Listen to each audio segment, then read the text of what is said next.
One touch changed my life. When I met Reggie, we were working together. And I would come to him and confide in him about all my problems. You see, I was lost in the world. I was a single mom, in and out of a lot of emotionally abusive relationships, leaving me feeling unworthy and unwanted. I was stuck in a destructive cycle of rhetorical behaviors, and I didn't see the light at the end of the tunnel. I didn't feel much hope. I was going out at night, drinking, getting drunk, seeking validation from anybody that would give it to me.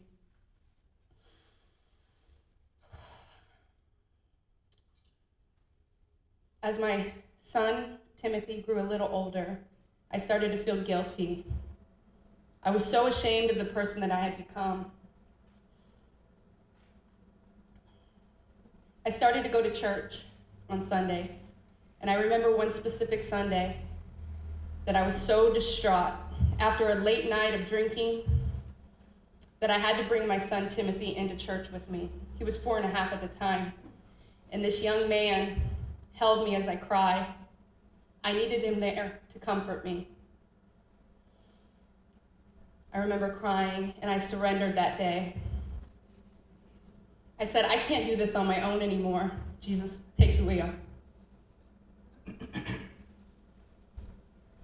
What Kelly didn't know about me was, at that time in my life, I was content. I was in denial. I was hiding behind many masks. I was in a state of complacency. My life was about the apathy mentality. See, a year before, I was in a marriage and I had just divorced from an 18-year struggle. The marriage was filled with domestic violence, alcoholism, drug abuse, obsessiveness. So when I got out of it, I promised myself, okay, I'm closed off and I'm going to be fine with being closed off. The reason why I stayed in that marriage was because I had 3 children I wanted to protect. And then I also wanted to let people know that I could survive after my wife had shot me. What happened to my understanding in life was I didn't want to be open anymore. I just refused to be open. And the effect was I created walls, I created barriers so tall that I was in darkness. So the complacency that I was talking about was that of darkness. This is not what I saw in Reggie. I saw a man diligent and strong and focused. He seemed to have it all together. He would listen to me and he would not judge me for what I was going through. He treated me with respect. But I didn't see an opportunity for a relationship at all. One day when we were working together, I came over to his side and I asked him, why was he always so focused and diligent? What was he working on? He was always studying and researching something. At that time in my life, my outlet was to get my thoughts and my opinions down on paper. So I was working on my first book about a higher consciousness so that I can find ways of dealing with myself and dealing with other people around me. And I was explaining to Kelly that I have a sense, I have a heart feel strong enough to feel what people are feeling. I can feel their emotions by way of vibrational energy. And Kelly asked me, what does that entail? So I asked her to give me her hand.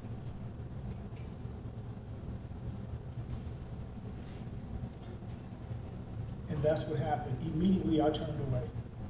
I felt something I did not want to feel. I've never felt that before. I was tough, strong, rigid. Where I come from, that's what it was about. Life was about this sense of anger, this sense of false pride. But her touch sent some form of electricity through my arm, into my chest, right into my heart, and it was breaking down barriers. One touch was breaking down barriers, and it made me feel like an open nerve. It made me feel like I will never touch this woman's hand again. And he actually said that aloud. He said, I will never touch you again. So, me being me, I made it my mission, and I found challenge in the fact that he said that. Yes. So what I did is made a point out of every time I saw him to reach out to try to give him a high five. This was like something that I couldn't have that made me want it even more. So I would drive the wrong way home from work just to stop at the stoplights and wave to him, and the infatuation kind of grew from there. And he never gave me the validation that I desired. He never showed it to me. So until Sweetest Day 2010. Mm-hmm. Sweetest Day 2010, I received a phone call in the house I was working. My coworker said, Reggie's on the phone. I was utterly confused. But I went to the phone and I said, hello? You know, my heart was kind of fluttering a little. He said, hey Kelly, I just wanted to wish you happy Sweetest Day. Bump, bump, bump, bump, bump. My heart started pounding out of my chest. I didn't understand what was going on. And he proceeded to say, I think we should exchange numbers. We work together a lot more often. I did not say much at all. I quickly hung up and took my lunch break. I could not wrap my head around this man saying these things, because what I saw in him was this direct, focused man that had never given me any sign of affection, or anyone else at our job for that matter. He was so focused and diligent that he didn't look at other people like that. He was a leader by example. I just didn't understand what this conversation meant. I couldn't wrap my head around it. So on my lunch break, I called Reggie, because now I have his phone number. So I called Reggie and I said, listen, Reggie, I don't understand what just happened. Why would you say happy Sweetest Day to me? That doesn't make any logical sense. Aren't you in a relationship? And he said, no, he hadn't been in a relationship in a long time. So within minutes, I cut my lunch break short and I found myself in his presence. Now, it didn't seem like minutes to me. It was more like seconds. Now, here I am at work. I felt this cold draft behind my back. And as I turn around, Kelly's there in the door. Dad, Dad, Dad, Dad. And I'm looking at her like, before the door even closed, it's this bright, exuberant, twitchy type of expression. And I mean, that's who she is. And I'm like, Lord, what is going on? I wasn't about a relationship. I'm still in this mask upon mask upon mask. And here she is. It was like the rays of the sun came through the door with her. So I too was feeling a little bump, bump, bump, bump, bump, bump, bump, bump. But I don't think it was the same type of heartbeat that she was feeling.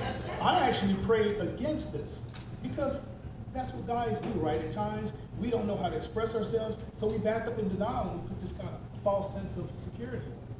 But what do you do when you're around somebody that can break those walls, that can break those barriers? So, little did he know that I was not going anywhere. I persisted. I saw, this is what it was. It was a window of opportunity slowly closing, where my surrender led to a fork in the road. One way was this past way that I was comfortable in, but I saw a light this way. I saw a possibility for a future with him, and I wasn't gonna pass up on that opportunity, and I knew that if I went that way, I could never look back. So I was in full force. And I had his phone number, so I was gonna call him as much as I could. So as he continued to push me away, I continued to build our relationship. So we spoke on the night. Maybe I spoke more than him, but we spoke every night on the phone until we fell asleep, week after week after week, and slowly built this friendship.